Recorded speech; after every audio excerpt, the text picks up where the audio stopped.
सतत विकास का लक्ष्य, उत्कृष्ट कार्य और आर्थिक वृद्धि। संयुक्त राष्ट्र महासभा ने संपूर्ण विश्व में शांति और समृद्धि के लिए सतत विकास के 17 लक्ष्य निर्धारित किए हैं।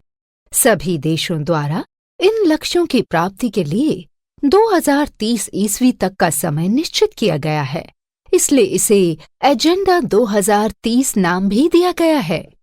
इन लक्ष्यों की प्राप्ति हो जाने पर संपूर्ण विश्व में सब ओर शांति तथा समृद्धि व्याप्त होगी और मनुष्य का जीवन सब प्रकार से सुखी होगा।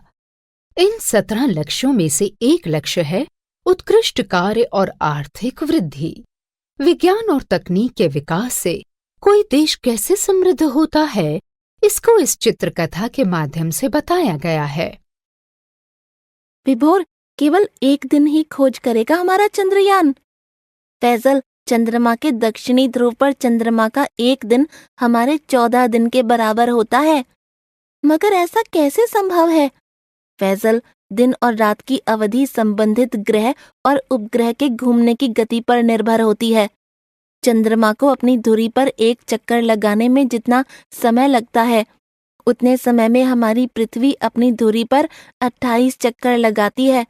इसलिए चंद्रमा का एक दिन हमारे लगभग 14 दिन के बराबर होता है और 14 दिन के बराबर ही उसकी एक रात होती है। विभोर, यह बताओ कि प्रज्ञान एक दिन ही खोज क्यों करेगा? फैजल, प्रज्ञान सौर ऊर्जा से कार्य करेगा। जब रात हो जाएगी तो उसके सौर पैनल काम करना बंद कर देंगे। चंद्रमा के दक्षिणी ध्रुव पर रात्रि में तापमान 0 से 230 डिग्री तक नीचे चला जाता है। इस तापमान पर इलेक्ट्रॉनिक उपकरणों का काम करना मुश्किल होता है। अगर हमारा प्रज्ञान स्वयं को इस तापमान में सुरक्षित रख सका तो वह आगे भी कार्य कर सकता है। केवल 14 दिन की खोज के लिए इतना खर्च क्या ठीक रहेगा? इतने पैसों से तो बहुत सारे स्कूल या अस्पताल बनाए जा सकते हैं। फैजल, यह इतना खर्च नहीं है। हमारे यहाँ एक महंगी फिल्म का बजट भी 700 से 800 करोड़ रुपये होता है, जबकि चंद्रयान 3 का खर्च मात्र 615 करोड़ रुपये है। रूस के विफल लूना मिशन पर 1600 करोड़ रुपये खर्च हुए हैं।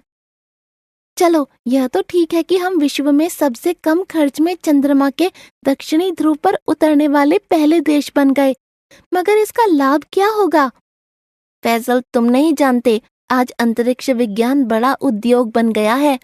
हमारी सस्ती अंतरिक्ष तकनीक के कारण आज विश्व के अमेरिका जैसे देश अपने उपग्रह इसरो के द्वारा अंतरिक्ष में भेज रहे हैं।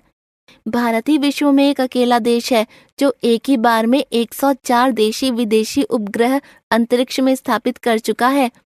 इससे हमारे विदेशी मुद्रा भंडार में बड़ी वृद्धि हो रही है और रोजगार के भी नए अवसर पैदा हो रहे हैं। हम वैसे ही विश्व गुरु थोड़े हैं।